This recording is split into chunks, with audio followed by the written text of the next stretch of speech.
And, Mr. Speaker, the Mandelson episode was not an isolated incident. A few weeks ago, he announced a peerage for one Matthew Doyle, his former Director of Communications. Immediately after that, the Sunday Times published on the front page that Doyle campaigned for a man charged with child sex offences.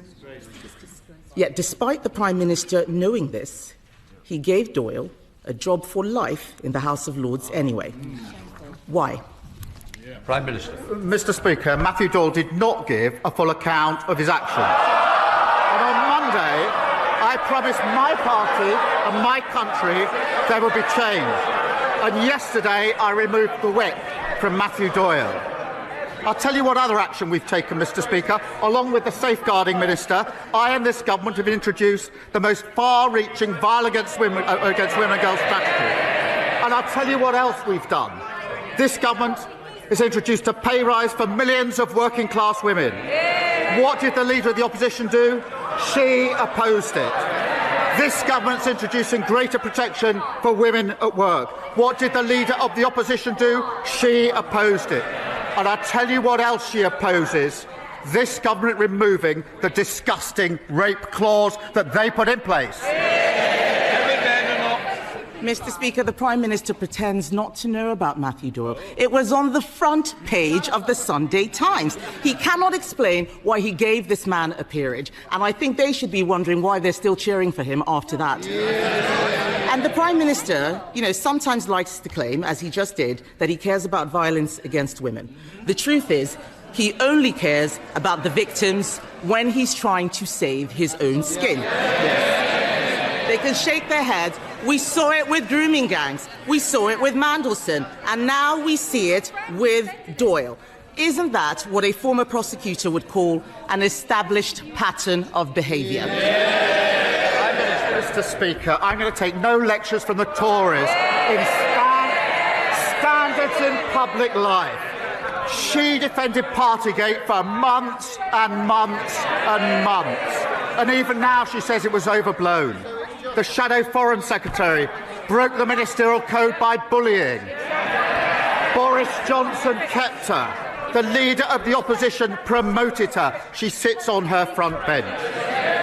Her former Shadow Justice Secretary complained about not seeing enough white faces in Birmingham, and she was too weak to sack him for racism. Nobody buys it, Mr. Speaker. Not even the Labour women, because they know he always puts the Downing Street Boys Club first. And how dare he criticise us? We weren't the ones stuffing government with hypocrites and paedophile apologists.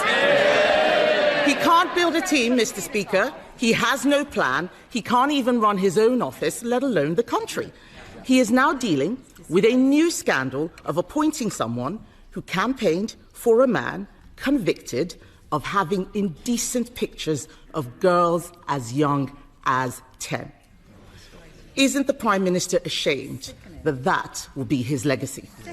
Prime Minister. Mr. Speaker, my legacy is changing my party and winning a general election. And I'll tell you this, I kicked my former leader out of my party. Her former leader, Liz Truss, broke the economy and has descended into bonkers conspiracy theories. I kicked her out of Parliament. She's too weak to kick her out of their party. Mr. Speaker, he hasn't apologised for appointing Matthew Doyle because he won't take responsibility. He never does, and they know it. The Prime Minister is now telling everyone that he's never lost a fight. It's because he won't step into the ring.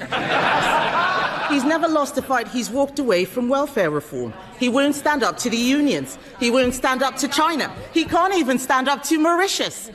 Mr. Speaker, he's had 3 cabinet secretaries, 4 chiefs of staff, 5 director of communications in just 18 months. And now he is mired in yet another scandal. Does he ever look in the mirror and ask himself, is the real problem staring him in the face? Mr. Speaker, I delivered a landslide victory for our government.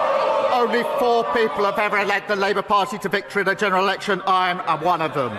And she talks about numbers. Let us remember, Mr. Speaker, 5 Prime Ministers, 7 Chancellors, 8 Home Secretaries, 8 Foreign Secretaries, 16 Housing Secretaries, all completely useless, all failed Britain, and this Prime Minister's clearing up the mess.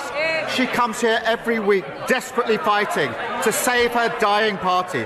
I'm fighting to change our country. Interest rates down, inflation down, waiting lists down, child poverty down, and I'll tell you another thing's down, the number of Tory MPs.